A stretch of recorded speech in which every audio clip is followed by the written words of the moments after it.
আসসালামু আলাইকুম। আজকে আমরা দেখব গুরুত্বপূর্ণ ২৯টা ম্যাথ, যে ২৯টা ম্যাথ করলে আমরা A+ নিশ্চিত করতে পারবো। ক্লাসটা এসএসসি ২৬-এর জন্য হলেও এসএসসি ২৭ও এটা দেখতে পারবে। এই অঙ্কগুলো খুবই গুরুত্বপূর্ণ, এগুলো জানা প্রয়োজন, করা প্রয়োজন। তাহলে আমরা দেখি, ম্যাথে 4টা বিভাগ থাকে: ক বিভাগ, খ বিভাগ, গ বিভাগ, ঘ বিভাগ। বীজগণিত, জ্যামিতি, ত্রিকোণমিতি বা পরিমিতিও থাকে, আর পরিসংখ্যান। প্রত্যেকটা বিভাগে আমরা গুরুত্বপূর্ণ অধ্যায়গুলো দিয়েছি, যেখান থেকে প্রশ্ন আসার সম্ভাবনা খুবই বেশি এবং যেগুলো সহজে আমরা করতে পারবো এবং অধ্যায় ছোট, সেগুলো দিয়েছি। আমরা গ বিভাগে পরিমিতি রাখছি না, কারণ এটা বিশাল বড় একটা অধ্যায়। আচ্ছা, তাহলে আমরা প্রত্যেকটা বিভাগের গুরুত্বপূর্ণ ম্যাথসমূহ দেখি। যে ২৯টা ম্যাথের কথা বললাম আমরা, এই ২৯টা ম্যাথ কিন্তু আমাদের খাতায় নোট করে ফেলা দরকার, কারণ এগুলো খুবই গুরুত্বপূর্ণ। তাহলে আমরা ওই ম্যাথগুলো দেখি। প্রথমে আমরা দেখব ক বিভাগ, বীজগণিত পার্ট, দ্বিতীয় অধ্যায় একটি গুরুত্বপূর্ণ অধ্যায়। এখানে আমরা অঙ্ক রেখেছি উদাহরণ 23-25 এবং 2.2-এর 15-16। 15-16 এই অঙ্কগুলো কিন্তু খুবই ইম্পর্টেন্ট। চট্টগ্রাম বোর্ড 2025-এও এরকম প্রশ্ন এসেছে।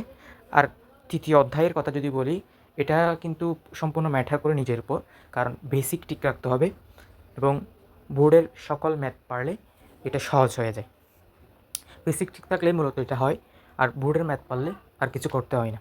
কিন্তু 11 অধ্যায় খুবই একটা ছোট অধ্যায়, আর 11 অধ্যায় আমরা সহজে করতে পারি। আমি সাজেস্ট করব, যদি 11 অধ্যায় ম্যাথ আসে তাহলে এই 11 অধ্যায়েরটা আমরা আগে করব, এটা খুবই গুরুত্বপূর্ণ।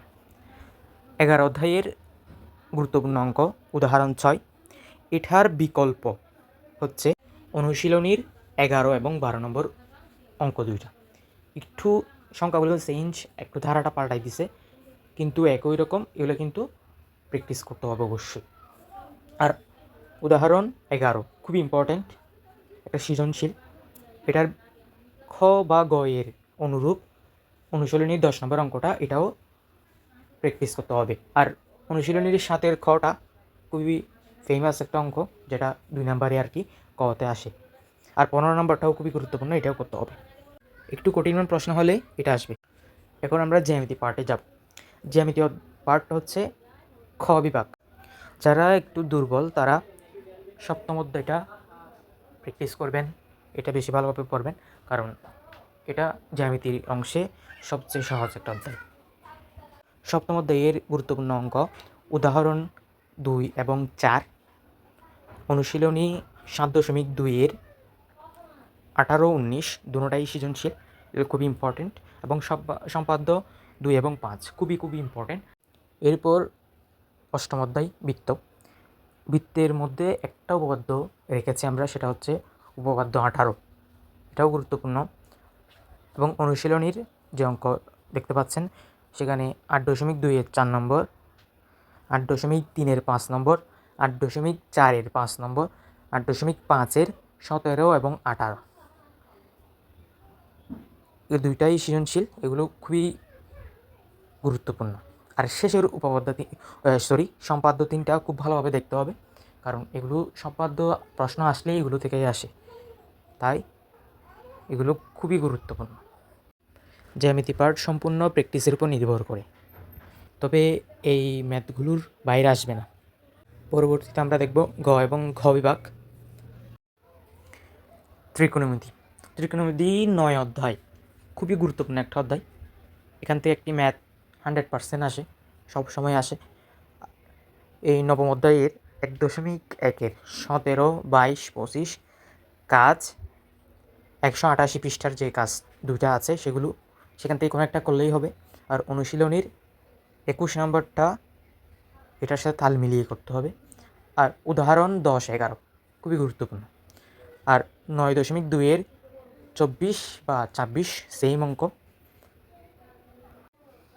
এরপর 29, 30 আর উদাহরণ 14 একটু সৃজনশীল, এখানে প্রায় 2-3 রকমের ম্যাথ আছে, এটা খুবই গুরুত্বপূর্ণ। আসলে ত্রিকোণমিতি নবম অধ্যায় এটা খুবই গুরুত্বপূর্ণ, এটা প্র্যাকটিস করাটা আমাদের জন্য খুবই প্রয়োজন। স্কুলের প্রশ্ন, বোর্ডের প্রশ্ন সব প্র্যাকটিস করতে হবে এই অধ্যায়ের জন্য। আর যে অঙ্কগুলো দিয়েছি সেগুলো বেশি এখান থেকে আসবে। এবং ঘ বিভাগ একদম শেষে পরিসংখ্যান, যেটা একদম সহজ, এটা অনেকেই পারি। এখানে গড়, মধ্যক, প্রচুরক এগুলোই আসে।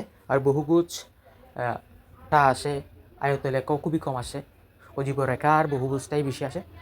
এগুলো ভালোভাবে পারলে, দ্রুত করার অভ্যাস থাকলে অঙ্ক করা কোনো ব্যাপারই না। আর আজকে যা আমরা দেখেছি এগুলো খুবই গুরুত্বপূর্ণ, এগুলো আমাদের বুঝে করতে হবে, পারলে নোট করতে হবে অবশ্যই। এই যে অধ্যায়সমূহের যে গুরুত্বপূর্ণ 29টা ম্যাথ দেখেছি, সেখান থেকে আমরা পরীক্ষায় পাবো A+ পাবো ইনশাল্লাহ। এখান থেকেই প্রশ্ন করা হয়, ঘুরিয়ে ফিরিয়ে সবই এক।